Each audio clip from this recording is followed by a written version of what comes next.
Hi, and welcome to our first chapter Friday for March Reading Month with Mrs. Verbatim. So I have a lot to share with you today and a great first chapter of a great book. So let's get rolling. First and most important, many of your classrooms participated in our Masked Reader Monday. We had 27 classrooms submit guesses, and I'm super excited to reveal this week's first Masked Reader. It was, are you ready? Mr. Kazik. So over 20 of our classrooms guessed correctly. All of our correct guesses were put into a hat for a random drawing, and we picked 12 winning classrooms. So it's a lot of them. I'm not going to list them all now, but if you were one of those lucky winning classrooms, a surprise was dropped off for you, and your teachers will distribute your prize when they feel like it's a good time. So thanks for participating, and make sure you check in Monday for week 2's Masked Reader. Okay, so for our first chapter Friday, for the month of March, I am going to share with you the first chapter of a book that can be found in Sora in our Everybody collection, or always available. I always feel bad. Sometimes teachers share books, or I will share books, and I get really excited about them, and then it's like, but we only have 2 copies, and now you have to wait for it. So I wanted to make sure I was sharing books with you that you could access anytime. So I wanted to show you, if you go into Sora, and remember Sora is always in your little app box at the top. If you scroll down, you can access Sora. When I am in and I do a little scrolling, you can see that some of our titles are organized by most popular, but then there's a section that's called always available. And these are going to be either ebooks or audiobooks that have unlimited checkouts. So numerous people could check them out at the same time. So today, I'm going to share with you the first chapter of a book called 24 Hours in Nowhere. So if I look for that in Sora, you're going to see we have a couple options. There is a book. The book will have limited checkouts, but the audio book is the one that is considered an always available book. Okay, so 24 Hours in Nowhere is a book by Dusty Bowling, a great author, and it's set in the town of Nowhere. So I'm going to share the first chapter with you. Hopefully you'll be intrigued, and it'll help you or make you want to jump into Sora and read some more. So sit back, relax, and here's the first chapter of 24 Hours in Nowhere. We're starting the book on Saturday at 5 p.m. Bo Taylor held my face 1 inch from the jumping Choya. Eat it, Gus, he commanded. I shook my head as much as I could with Bo's vice-like grip in my hair. You think you can get away with what you want, what you just pulled? Bo squeezed my hair even tighter. I grimaced. I was just hoping I could. Bo let out a shrill laugh and put more pressure on the back of my head. That's hilarious. For those not familiar with things out here in the hideously hot, dry desert of southern Arizona, a jumping cholla is a cactus so nasty it has a reputation for attacking unsuspected people by leaping onto them, more rabid animal than plant. It then locks itself onto place with spines that curve like hooked-like vampire teeth as they sink into the victim's skin. I'd had plenty of cholla on my feet. A cholla is in my mouth was something I'd never expected, since I didn't usually walk around the desert with my tongue dragging on the ground. Eat it now, Gus, Bo ordered again, pushing my face closer to the frightening barbs. I stared down at my shattered spaghetti sauce jar of water. My mouth felt as dry as the ground that had been wet only 10 seconds ago. I compared our feet. Next to my kid's size 3 Family Dollar clearance sneakers, Bo's heavy motorcycle boots looked like they belonged on the feet of a giant. A mean, ugly giant with blonde hair and pork and beans sprinkled with chewing tobacco breath. Not a pleasant combination. I doubted they'd ever make a mouthwash with that flavor. I tried to formulate an escape plan in my head, using the information I had. Bo Taylor, a 13-year-old in the body of an 18-year-old with the mind of an 8-year-old. Me, a 13-year-old in the body of an 8-year-old with the mind of an 18-year-old. At least, I'd like to think so. I mean about the mind thing, not the body thing. The body thing sucked. Bo's cronies, Matthew Dufort and Jacob Asher, not quite as big or mean as Bo. I could maybe have fought off one of them for about 2 seconds, but the 3 of them would take me down in under 1. Someone who might help me. Well, not in this town, not out here. Out here, we were all on our own. Out here, in the least livable town in the United States, Bo was the Lord, and I was the fly. So yeah, still no good plan on how to get out of eating the cholla and experiencing the most excruciating pain in my life, either when it went in or when it came out. I couldn't decide which would be worse. Then again, it would probably cling to the inside of my mouth and get stuck, unable to make its way down my throat. That, in some ways, was a comfort. Let him go, Bo, a voice said from behind me. Not just any voice, an unusually deep, raspy voice, a voice I would recognize anywhere. Go away, Rossi. This doesn't concern you, Bo said. Yeah, this doesn't concern you, Matthew echoed Bo. Yes, it does, Rossi said. You're angry I beat you again this morning, so you're taking it out on someone smaller and weaker than you. You're pathetic. I pursed my lips. Not that much smaller and weaker, I muttered. You're pathetic, Bo said. Why don't you do us all a favor and go back to Mexico? I gritted my teeth. I tried to turn my head out of his grasp, but they gripped my hair even tighter. Are you for real? Rossi said. You do realize that not all brown people are Mexican, don't you? Oh, excuse me, Bo crooned. Then go back to the reservation. Yeah, go back to the Navajos, Jacob added. And I heard him and Matthew snicker together. What a couple of suck-ups. I ground my teeth so hard it was a wonder they hadn't already turned to dust like something else around us. She's Tohono O'odham, not Navajo, I grumbled. Bo smacked the side of my face with a hand that didn't have the death grip on my hair. No one asked you, loser, and no one cares, so shut up. Let him go, Rossi said again. You know what? Bo said. I'm glad you're here so you can watch this wimp eat this cactus. He pushed on the back of my head. I took all my strength to fight against the pressure. My face twisted up from the effort. It felt and probably looked like a habanero pepper by now. The tip of my nose pressed into the cholla, and I did my best not to cry out. Stop it, Rossi cried. Now! What do you care anyway? I care about nasty ogres torturing the meek to compensate for their insecurities. Bo was quiet for a long second that I risked turning my head slightly to look up at him. His face altered between confused and furious as he attempted to process what he had just heard. He glanced at Jacob and Matthew like he was looking for help, but they didn't have any to offer. He finally settled on the brilliant response. Shut up. Bo squeezed my hair so tightly, I thought there was a good possibility I'd end up needing to borrow one of my grandma's wigs when he was done. I pondered for a moment how I might look with a red bouffant. Not great. Don't tell me what to do, Bo screamed at Rossi, then spit, flying from his mouth, flashing in the bright, hot August sun, some of it landing on my cheek. I wiped at it. Gross. Spit shouldn't have a color. Unless, Bo grinned, a grin that could have killed 100 fluffy puppies. You want to make a trade. I don't have anything to trade, Rossi said. Bo laughed. Oh, yes, you do. He finally relaxed his grip on my hair enough that I could turn my head to see her. She stood there, still in all her motorcycle gear, her helmet gripped in her right hand, hanging by her side. Loretta standing next to her. Rossi's long dark hair was pulled back in a ponytail, all messy and sweaty from the races that afternoon. A lot of it had come loose, and one strand was plastered at her cheek. Her brown eyes glittered in the brilliant sun. Rossi looked down at Loretta, then at Bo, then at me. No. In the short time Rossi had lived in nowhere, she hadn't spoken a single word to me. I wasn't sure she ever even looked at me until this moment. I knew she would never give up Loretta, not for a useless wimp like me, and I wouldn't want her to anyway. Nope, I'd be drinking my generic macaroni and cheese through a straw from now on. Fine, Bo retightened his grip on my hair. Open your mouth, loser. When I didn't, he pushed my lips into the cactus. The needles punctured the tender skin. Against all my willpower, I whimpered.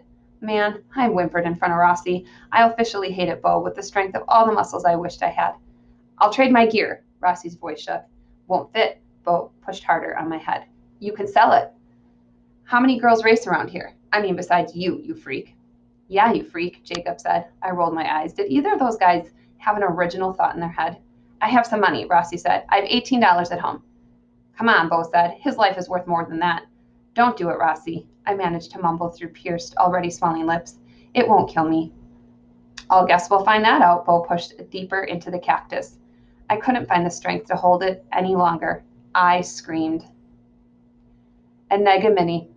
Public shame. Disgrace.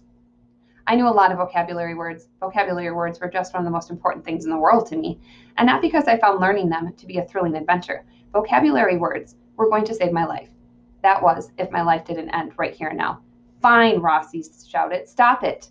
Bo pulled back my head, and some of the needles ripped out of my lips, causing me to cry out again.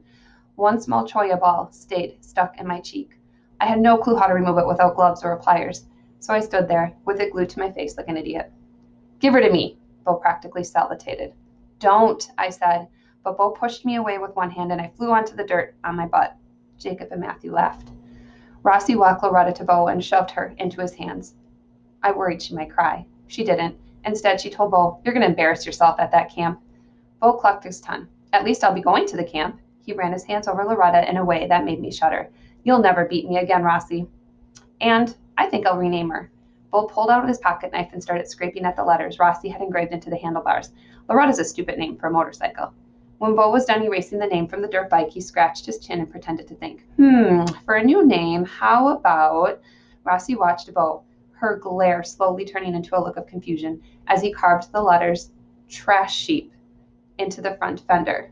When he was done, Rossi looked up at him. "What's a trash sheep?" she asked. "Is it some kind of animal?" "Can't you read?" Bo spat at her. "It's a trash heap." He pounded his pointed finger on the fender. "Trash heap." Then Bo put on his helmet and jumped on the starter. The bike sputtered, then died. He muttered something under his breath and jumped up on the starter again. The bike coughed and gave a loud popping sound. It died again. "Piece of garbage bike," Bo growled. He jumped up on the starter one more time and gave it a ton of gas. The bike roared to life, black smoke spewing from the exhaust pipe. Bo rode off on Loretta, leaving Matthew and Jacob to figure out how to get 3 dirt bikes home with only 2 people. I imagined they'd be standing there for a while, scratching their empty heads. I trailed behind Rossi through the desert. Her motorcycle boots crunched as she marched over the desiccated earth, her helmet gripped hard next to her side, her loose ponytail swaying with every step. "I can't believe you did that," I said. She didn't respond. "I'm sorry, Rossi." She still didn't respond. She didn't even look at me, but that was probably for the best. That piece of choya was still sticking out of my cheek, and I doubted anyone would take me seriously. Not that anyone ever took me seriously. Rossi stopped, and I nearly ran into her. She whipped around and faced me. "Don't apologize," she snapped. "It was my choice. I did it." "He'll never give it back. I'll buy it back. I'll get the money somehow. Don't you understand, Gus? It doesn't matter. He'll never give me my bike back because the most important thing to him is winning. Not the camp, not my dirt bike. It's winning. He knows I can't get another bike by tomorrow. Maybe not ever. I'll borrow money from someone to buy you a dirt bike. There's no way to get it by tomorrow. But what about your dad? What about him? Won't he be angry? Maybe he can get Loretta back for you. He doesn't have time to deal with meaningless stuff." "It's not meaningless," I insisted. "You can't give up. You can't not go to that camp." "I don't have anything to do. Someone else gets to go now." "But you're the one who should be going. I still can't believe you did that. I mean, why? Why would you do such a..." Rossi suddenly reached out one motorcycle gloved hand and yanked the choya ball from my cheek. I let out a cry of pain and surprise. "It's always best to remove it quickly when you don't expect it," she said. Then she scraped the choya off her glove with her boot. She pulled off the glove and touched her bare finger to the bump on my lip. I couldn't believe Rossi was touching my lip. My habanero face got even hotter. "You'd better get home and take care of your face. You're getting all lumpy." Great. Of all the things I'd ever hoped to be in front of Rossi, brave, daring, dauntless, strong, tall, heroic, no. No, lumpy was never on that list, unless we're talking about lumpy muscles. She turned and walked away. I watched her, my face throbbing and itching and burning until she disappeared into the shimmering brown heat. Then, shoulder slumped, I made my way to my trailer. My grandma was sitting in her recliner, as always, watching a talk show that consistently featured women getting into ridiculous fistfights over something pointless, usually a bald man with a beer belly and tattoos who may or may not have just gotten released from prison. This is what she did, day in and day out, just staring at 4 walls, as she put it. Monotony, lack of variety and interest, tedious repetition, and routine. Man, I hoped I wasn't facing a life of endless, just staring at 4 walls. Anything but that. "Hi, Grandma," I said through swollen, itchy lips. She didn't answer. She really did when she was watching this particular show, too mesmerized by the spectacle. Today I was glad for it, so I didn't have to explain why my face looked like I had a mutant case of chickenpox. I made my way to the bathroom and turned on the faucet. I stuck my head under it and rinsed my hair and face with the warm water. I would have given anything for some cool water, but the coolest water in nowhere was warm, if you were lucky. Hot, if you weren't. I gulped directly from the faucet until I couldn't stomach any more muddy-tasting water. Then I opened the tiny medicine cabinet. The downside of sharing a bathroom with your grandma: your toothbrush sits next to her dentures on the counter, your towels sit next to her adult underwear on the shelf, and the anti-itch ointment sits next to her corn remover in the medicine cabinet. I did my best not to touch the corn remover while I retrieved the anti-itch. like I was playing a game of Operation.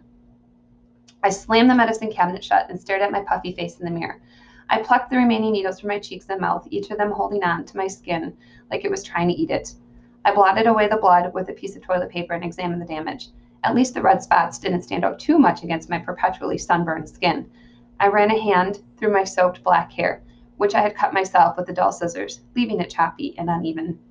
I hated Bo Taylor. Not only had he mangled my face, he had humiliated me in front of Rossi. Now, she wouldn't win like she was supposed to. She wouldn't get to go to that camp. She wouldn't get a brand new dirt bike. And Bo had her old dirt bike because of me. Nugatory. Of no value or importance. Worthless. You worthless wimp, I said to myself in the mirror. Worthless, worthless, worthless. I huffed and cursed under my breath, squeezing anti-itch onto my face. You better not be cursing in there, I heard my grandma shout from the other side of the door. There must have been a commercial break. I swear that woman was like a cursing detector. No matter where I was or what I was doing, if I let out any kind of curse, even mumbled it under my breath, she was right there, ready to force feed me a can of Brussels sprouts, the ultimate cursing punishment, and the only vegetable in my diet. I'm not, Grandma, I called back. I'm going to the bathroom. I need my privacy. You got the trots again? I groaned. No, Grandma, I do not have the trots. Why was she always so interested in discussing the status of my poop? She was quiet, so I assumed she had left to go back to her TV show. I checked my face in the mirror again and hoped the swelling would go down, and I peeked my head out the door. What you doing in there? She demanded, her face only about an inch from mine. I shrieked. I dropped the cream. Nothing. I bent down to pick it up again, hoping she wouldn't notice the lumps on my face. She scratched at her head, her entire poofy red wig moving with emotion. You got some kind of rash? Yeah, I'm getting a rash. I think it's heat rash. It's hotter than the forest fire in hell today. She stared at me, her wrinkled face all extra wrinkled up in a look of consternation, like she was trying to determine whether I had just cursed or not, her fingers probably itching for the can opener. You ought to put on some hemorrhoid cream or something, she finally said. That'll take care of it. No, thank you. I'm fine, I said, instead of falling to my knees and screaming, no, like I wanted to.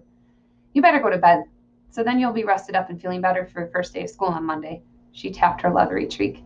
It wasn't even 6 o'clock. Sure, Grandma. I stood on tiptoe and gave her a quick kiss on the cheek. Then I made my way to the 2 steps to my tiny bedroom. Good night, then. I closed my door before she could say anything else. I threw myself down on my musty bed and wiped the sweat from my forehead. The swamp cooler barely kept the trailer's temperature below 90, and true to its name, turned the place into a total swamp. I let my mind run. I wished there was some way for me to get Rossi's bike back, but the wishing wells in nowhere were all filled to the brim with desert dust. And that concludes chapter 1 of 24 Hours in Nowhere. If you'd like to hear more, check out Sora.